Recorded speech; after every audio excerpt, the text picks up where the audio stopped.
Hello everyone, welcome to the class. I am Priyanka Daya and I am again with you with a new topic, units and measurement, related to the same unit that we were continuing before some time. Units and measurement, the same chapter we are continuing. Sorry for inconvenience. तो हम start करने जा रहे हैं अपना error of measurement जो belong करता है सेम यूनिट से, यूनिट एंड मेजरमेंट से ही, उसी को मैं कंटिन्यू करूंगी उस टॉपिक को। इम्पोर्टेंट टॉपिक है ये क्लास के लिए। और क्यों इम्पोर्टेंट है? क्योंकि जो न्यूमेरिकल पोर्शन है वो यहाँ से मस्ट है, आता ही आता है। वो आपको 2 मार्क्स 3 मार्क्स या कॉम्पिटिटिव के लिए भी यहाँ से क्वेश्चन आपको ज़रूर मिलेगा, न्यूमेरिकल पार्ट ज़रूर मिलेगा। तो आपको बहुत अच्छे से इस पर कॉन्सेंट्रेट करना है। बहुत ईजी पार्ट है और समझने वाला पार्ट है। मैथमेटिकल वे में हम इसको डिस्क्राइब करेंगे। तो first of all we have to know about that कि व्हाट इज एरर।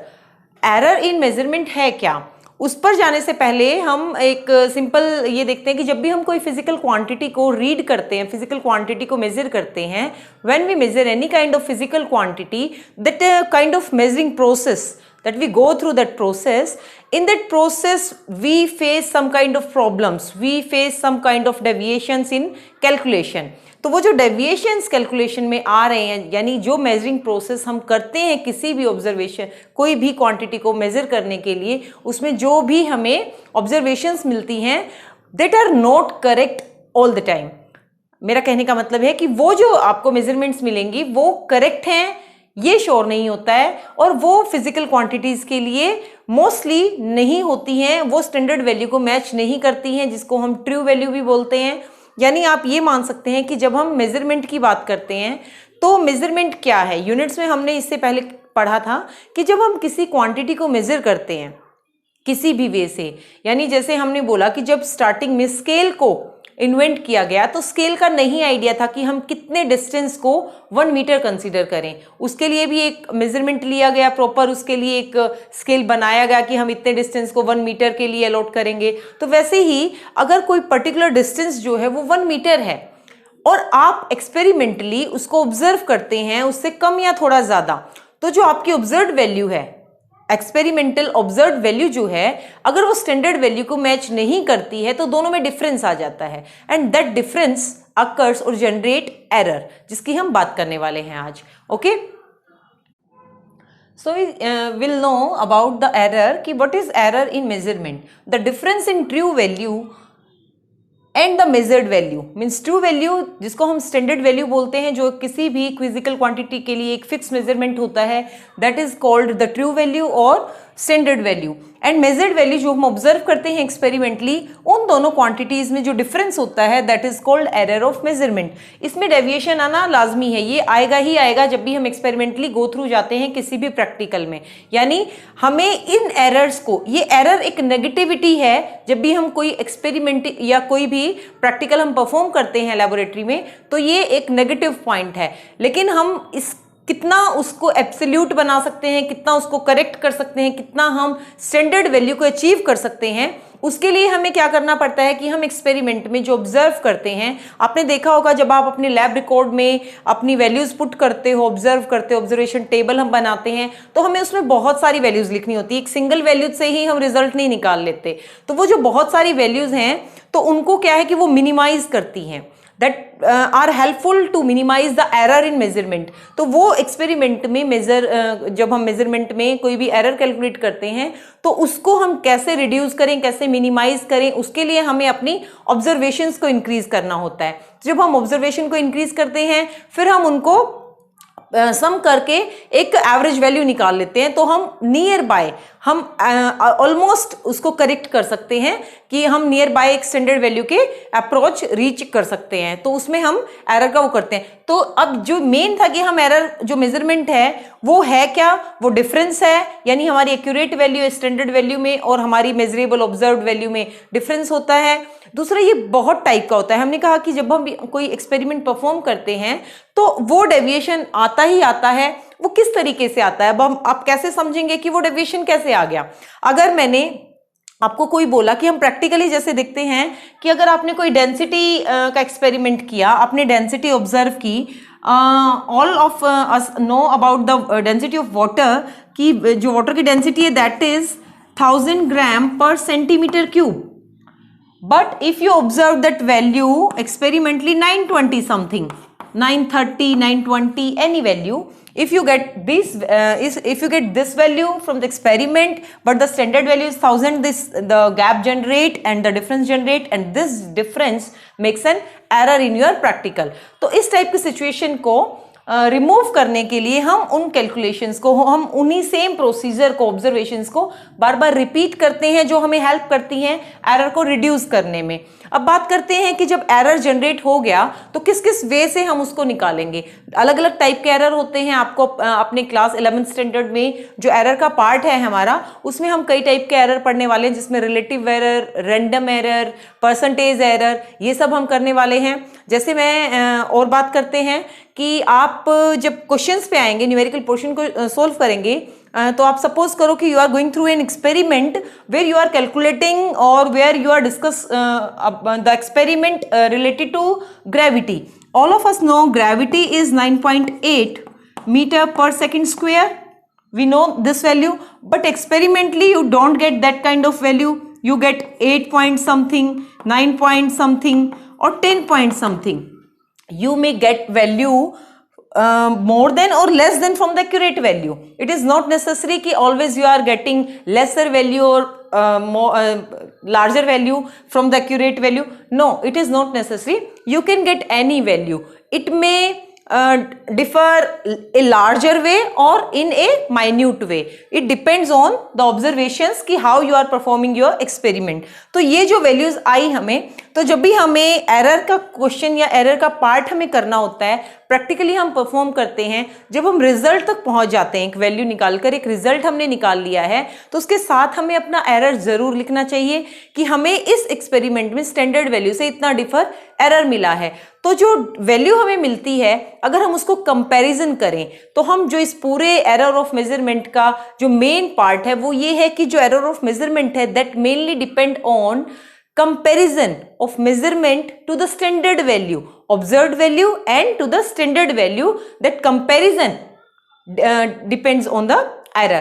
तो वहां से हम इसको कैलकुलेट करते हैं. तो जो परसेंटेज एरर है उसके लिए that what we are getting the observed value, when we get the ratio to the standard value and multiply by 100, then we are getting that percentage error in the calculation. So these are the part what we are doing in practical part from the error. Okay,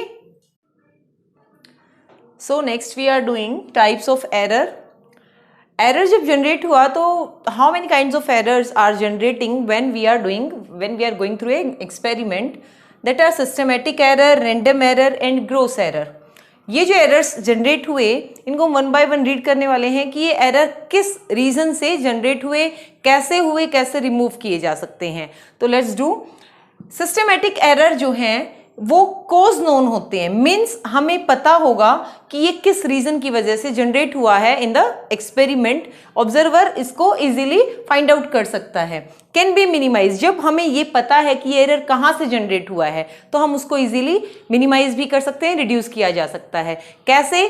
जैसे हम कई बार कोई हम experiment कर रहे हैं और जो इंस्ट्रूमेंट हम यूज करते हैं कई बार उसमें मैन्युफैक्चरिंग डिफेक्ट होता है. तो वो जो मैन्युफैक्चरिंग डिफेक्ट है, अगर मान लिया सिंपली हम अगर वर्नियर कैलिपर की बात करें, तो वर्नियर कैलिपर में अगर आपका स्केल जो है वो वेरी कर रहा है, आपकी जीरो जो है स्टैंडर्ड स्केल से, मेन स्केल से वेरिएशन में है, उससे थोड़ा आगे पीछे है, तो हमें पता होता है कि कितना आगे पीछे हमें कितना नेगोशिएट करना है, तो वो चीजें हमें पता चल जाती हैं. तो इस टाइप के जो एरर होते हैं जो सिस्टम की वजह से जो जनरेट हो रहे हैं, जब हम कर रहे हैं उनको, उसकी वजह से जनरेट हो रहे हैं, उस डिवाइस की वजह से जनरेट हो रहे हैं, और कहाँ प्रॉब्लम है उस ये भी हमें पता है, तो हम इस टाइप के एरर को सिस्टमैटिक एरर में कंसीडर करते हैं और इनको हम इजीली रिमूव कर सकते हैं और मिनिमाइज कर सकते हैं. नेक्स्ट है रैंडम एरर. जैसा कि नाम से ही आपको पता है रैंडम एरर कि हमें इसका कॉज नहीं पता. ये during the practical process, during the experiment, when we are doing the experiment, these kind of errors occur randomly.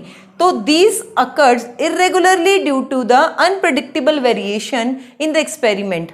How we can say the unpredictable variations in the experiment? You can say or you can understand like this कि when we are performing an experiment, तो we don't know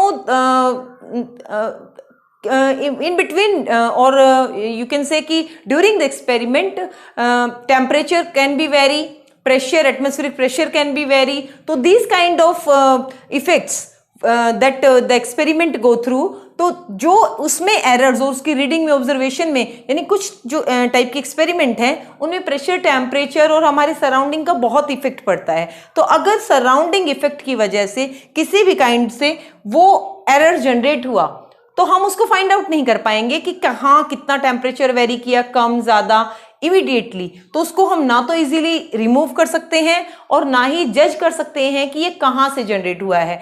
तो हम उसको कहाँ डाल देते हैं कि वो अनप्रेडिक्टेबल वेरिएशन से जनरेट हुआ है एक्सपेरिमेंट के थ्रू। तो इस टाइप के एरर को हम रेंडम एरर कह सकते हैं। How can we reduce these kind of error या how can we reduce the random error during the experiment? So I will suggest कि और आपको बताया जाता है जब भी हम एक एक्सपेरिमेंट के गो थ्रू हो जाते हैं, एक्सपेरिमेंट करते हैं, तो हमें अपनी ऑब्जर्वेशंस हमें 1 और 2 टाइम्स नहीं लेनी चाहिए। कम से कम आप सिंपली देखो कि अगर आपने एक्सपेरिमेंट किया और आपने उसको 2 बार किया, एवरेज वैल्यू ली, तो you can't get the accurate value, nearby accurate value or nearby the standard value you can't get easily. But if you are going through the experiment 5 to 6 times, 7 times, 8 times or so many times, if you are increasing your observations, you are increasing the chances to get the standard value. तो इनका जो main reason है वो यही है, unpredictable variation है जो surrounding conditions की वजह से जनरेट होता है। और हम इसको रिमूव कर सकते हैं सिर्फ और सिर्फ कहाँ कि हम अपनी ऑब्जर्वेशंस को इंक्रीज करें तो हम नियर बाय स्टैंडर्ड वैल्यू जा सकते हैं। तो इस टाइप के एरर को हम रैंडम एरर में कंसिडर करते हैं। Next one is gross error. ये जो एरर हैं ये जनरेट होता है, this arise on the account of shear carelessness of observer. नाम से है, जैसे हमने एक्सपेरिमेंट किया, आप एक्सपेरिमेंट कर रहे हैं, वहां पे आपने कोई वैल्यू लिखी, फॉर एग्जांपल 3, आपने ऑब्जर्व किया स्केल में 3, लेकिन जब आप उसको लिख रहे हैं, जब आप उसको कैलकुलेट कर रहे हैं तो वहां पे आपने 5 कर दिया।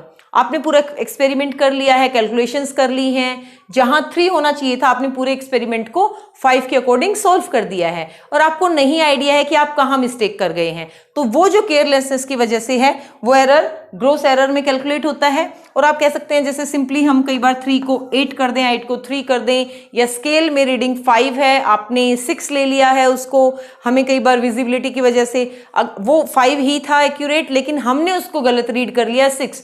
तो experiment, during the experiment we can't know, we this is not easy way कि हमें पता चले हमने कहाँ मिस्टेक किया है। तो वो जो पॉइंट था, इस टाइप की जो छोटी मिस्टेक्स होती हैं जो observer during the performance of experiment कर रहा है, that is going under the gross error. तो इन एरर्स को हम systematic error, random error, gross error में करते हैं। तो इन्हीं पे बेस हम अब आगे जो है वो इसका न्यूमेरिकल पार्ट करने वाले हैं कि ये एरर न्यूमेरिकली या एक्सपेरिमेंट में या आपको जब क्वेश्चंस मिलते हैं तो आप उसको कैसे हैंडल करेंगे या उनको कैसे जज करें कि किस टाइप का एरर इसमें जनरेट हो रहा है। ओके, आई होप को आपको एरर समझ आया होगा बेसिकली कि what is error and how it is occur and what kind of situations is depend and how many kinds of error we are facing during our experiments. तो इन experiments को अब हम नेक्स्ट वीडियो में इन्हीं को numerical portion के साथ करने वाले हैं। अगर आपको वीडियो से रिलेटेड कोई भी प्रॉब्लम है तो प्लीज़ हमारे कमेंट सेक्शन में ज़रूर लिखें। Thank you, have a nice day.